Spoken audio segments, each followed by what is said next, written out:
Hello every one, this is Balaji. Market எப்படி முடிஞ்சிருக்குன்னு பார்ப்போம். இன்றைக்கி ஒரு நல்ல கேப் அப். ஸோ நேற்று நடந்த செல்லிங்க்கு வந்து ஒரு bounce back rally, short covering rally மாதிரி சொல்லலாம். நேற்று யூஎஸ் மார்க்கெட் செகண்ட் ஹாஃபில் ஏறி முடிஞ்சுது. அதனால் கிஃப்ட் நிஃப்டி வந்து ஒரு பாசிட்டிவ் ஓப்பனிங் கிடச்சிது. பட் இந்த மாதிரி டவுன் ட்ரெண்ட் இருக்கும்போது மார்க்கெட் வந்து ஒரு அப்ஸ் அண்ட் டவுன்ஸ் வந்து வந்து அப்படியே விழுந்துகிட்டே இருக்கும். ஏன்னா நேற்று ஒரு பெரிய செல்லிங், இன்றைக்கி ரெக்கவரி ஆகிருக்கு. ஆனால் வந்து எந்த அளவுக்கு வந்து மார்க்கெட்டை வந்து மேலே போகிறதுக்கு உதவும் அப்படின்னு பார்த்தீங்கன்னா ஒரு யூஸும் கிடையாது. இது வந்து நான் நேற்றே சொல்லியிருப்பேன். அது வந்து ஷார்ட் கவரிங் ரேலி. மார்க்கெட்டை வந்து 23,800 சப்போர்ட் எடுத்திருக்கு. அங்கேருந்து பவுன்ஸ் ஆனாலும் இந்த கன்சால்டேஷன் உடச்சது பார்த்தீங்களா, இந்த இடத்த வந்து இப்படி ரீட்ரேஸ் ஆகிட்டு திருப்பி விடும். ஸோ 24,300 350 அந்த இடத்த வந்து ரீட்ரேஸ் பண்ணி கூட ஃபாலோ ஆகலான்றது தான் நான் இது சொல்லியிருந்தேன். ஸோ இன்றைக்கி வந்து அந்த கேப்பை ஃபில் பண்ணுற மாதிரி ஏறி இருக்குது. இந்தியா விக்ஸும் கொஞ்சம் லைட்டாக இறங்கியிருக்குன்னு சொல்லலாம். பட் இது வந்து என்னை பொறுத்த வரைக்கும் வந்து இது ஒரு பெரிய ஒரு இதுவாக பார்க்க முடியாது. திருப்பி ஒரு 24,500க்கு மேலே போனால் அதை பற்றி யோசிப்போம். குளோபல் மார்க்கெட் டென்ஷன் இதெல்லாம் வந்து அடங்கட்டும். கொஞ்சம் வந்து இந்த வாரோட டென்ஷன் கொஞ்சம் சூடு தணிகிற மாதிரி இருக்குது. நிறைய விமானங்கள், ஃபைட்டர் ஜெட் எல்லாமே வந்து திருப்பி அமெரிக்காவுக்கு திரும்புது. கொஞ்சம் துபாயில் அந்த ஃப்ளைட் ஆப்ரேஷன்ஸ்லாம் வந்து நார்மல் ஆகுது. இந்த மாதிரிலாம் வந்து நிறைய நியூஸ் வருது. பட்டு ஈரானோட அந்த போர் அப்படின்றது எவ்வளோ நாள் நீடிக்கும்ன்றது சொல்ல முடியாது. ஸோ வாட்டெவர், அந்த டென்ஷன் வந்து கொஞ்சம் வந்து அடங்கணும். இப்போ ஒரு சைடு வந்து பார்த்திங்கன்னா அந்த கேஸோட விலைலாம் வந்து பயங்கரமாக ஷூட்டப் ஆகுது. நிறைய பேருக்கு வந்து தட்டுப்பாடு பயங்கரமாக, நிறைய ஹோட்டல்ஸ் அசோசியேஷன்லாம் வந்து நிறைய நோட்டீஸ்லாம் விட்ருக்காங்க. ஸோ நான் அதை பற்றி பேசுங்கன்னு சொன்னாங்க. நேச்சுரல் கேஸ் கான்சன்ட்ரேட் பண்ணலாமா, அது இல்லாமல் அந்த மாதிரி கேஸ் ரிலேட்டடான ஸ்டாக்ஸ்லாம் சிலதுலாம் இன்றைக்கி ஏறி இருக்குது. ஒரு ஃபெர்டிலைசர்ஸ் இண்டஸ்ட்ரீஸ், கெமிக்கல் ஸ்டாக்ஸ் இதெல்லாமே வந்து இன்றைக்கி ரேலியாக இருக்குதுன்னு சொல்லலாம். பட் நேச்சுரல் கேஸை பொறுத்த வரைக்கும் அதில் ஒரு பெரிய இம்பேக்ட் ஆகிற மாதிரி வந்து எனக்கு தெரியல. டெக்னிக்கலாக பார்க்கும்போது ஒரு பெரிய ரிக்கவரி இல்லை அந்த இடத்துல. நேற்று ஒருத்தன் கேட்டிருந்தாங்க கமெண்ட்டில், நேச்சுரல் கேஸ் வந்து கான்சன்ட்ரேட் பண்ணலாமா அப்படின்னு. ஸோ 281 அந்த ரேஞ்சில் வந்து இப்போ வந்து ட்ரேட் ஆகிட்டுருக்கு. ஒரு பெரிய இம்பேக்ட் இல்லை எம்சிஎக்ஸ் இன்ஸ்ட்ருமெண்ட்டில். மேபி எதாவது டர்ன் ஆச்சுன்னா சொல்கிறேன்.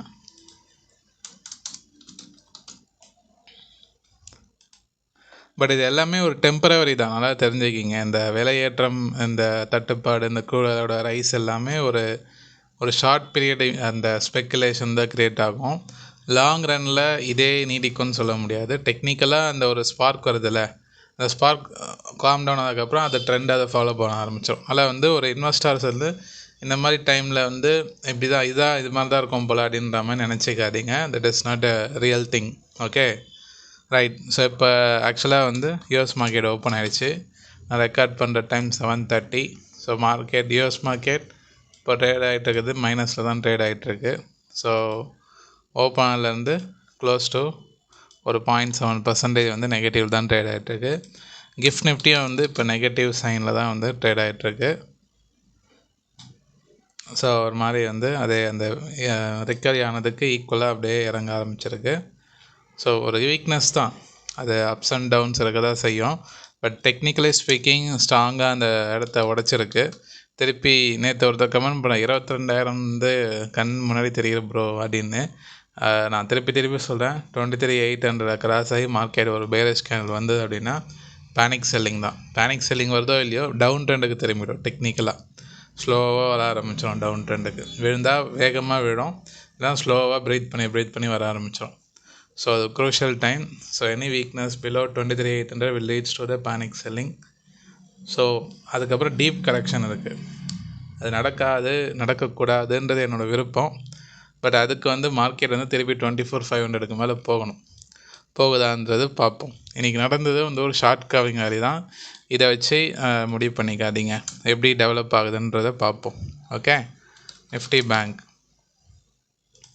நேற்று ஒரு பெரிய செல்லிங்னா நிஃப்டி பேங்க்கு தான், பெரிய கேப் டவுன். அதுக்கு ஈக்குவலாக இன்றைக்கி வந்து ஒரு கேப் ஃபில்லிங் மாதிரி வச்சுருக்காங்க. So no use.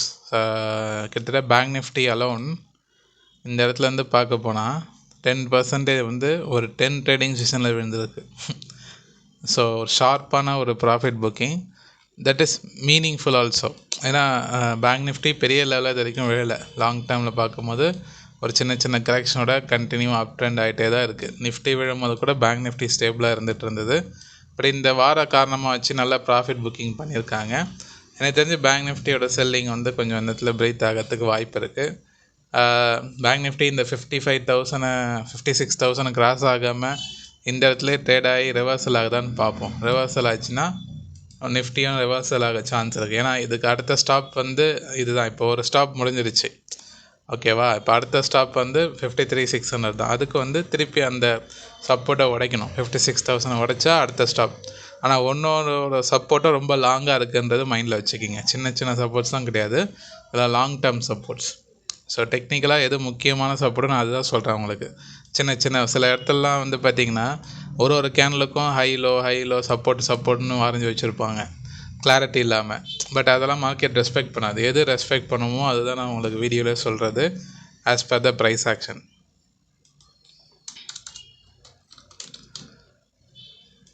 ஐடி செக்டாரில் பெரிய மூவ் இல்லை, சைட்வேஸ்லேயே சுற்றிட்டே இருக்குது.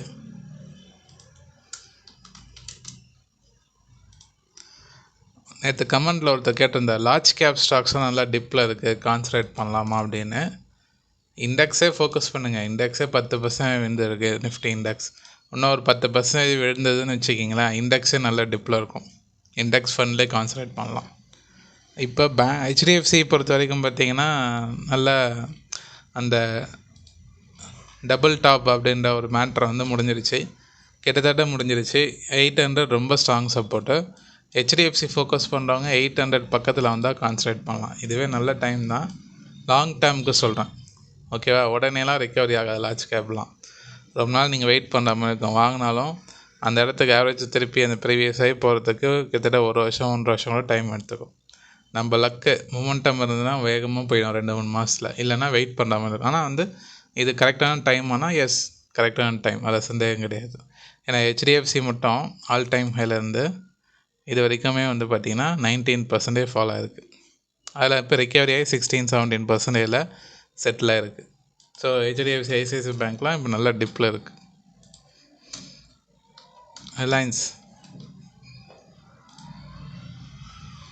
ரிலையன்ஸ் இண்டஸ்ட்ரீஸ் ஒரு மாதிரி வந்து ஒரு சின்ன ஒரு செல்லிங் ப்ராஃபிட் புக்கிங்கில் முடிச்சிருக்காங்க.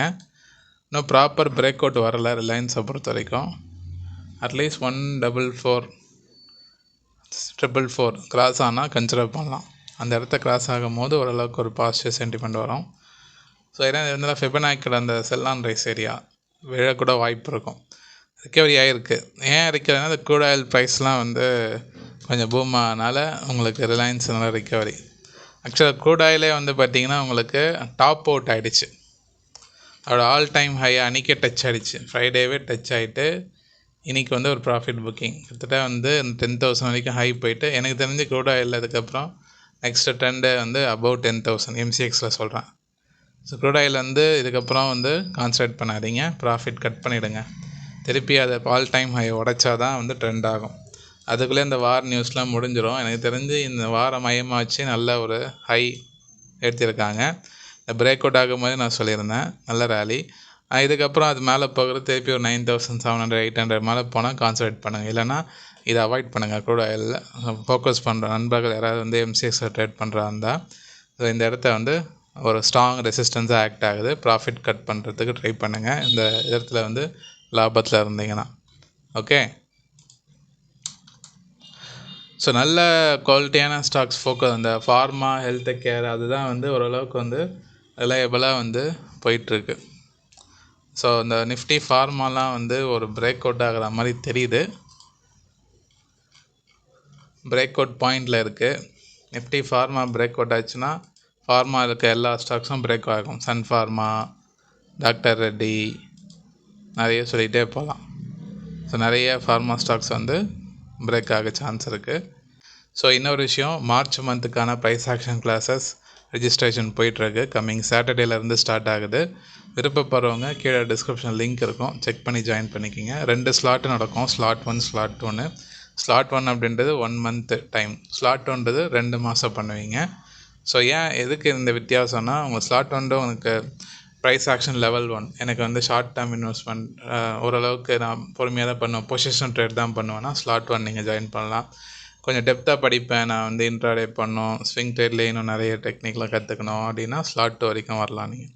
ஸ்லாட் 3 கூட இருக்குது, F&O. அது வந்து ப்ரைஸ் ஆக்ஷன் கற்றுக்கிட்டு எஸ்பெஷலி ஃபார் ஸ்டூடெண்ட்ஸ்க்கு தான், பப்ளிக்கு நான் போகிறது கிடையாது. ஸோ ரொம்ப யூஸ்ஃபுல்லாக இருக்கும், வந்து கற்றுக்குங்க. Okay right. ஸோ ஏதாவது கொரிஸ் இருந்தால் வாட்ஸ்அப்பில் காண்டாக்ட் பண்ணுங்கள். நிறைய பேர் பார்க்குறீங்க, லைக் பண்ணுங்கள். நிறைய பேருக்கு இந்த வீடியோ ஷேர் பண்ணுங்கள். டிஎன்ஏ டெலகிராம் குரூப் இருக்குது, டிஸ்கிரிப்ஷன் லிங்க் இருக்குது, செக் பண்ணி ஜாயின் பண்ணிக்கிங்க. மிக்க நன்றி நண்பர்களே.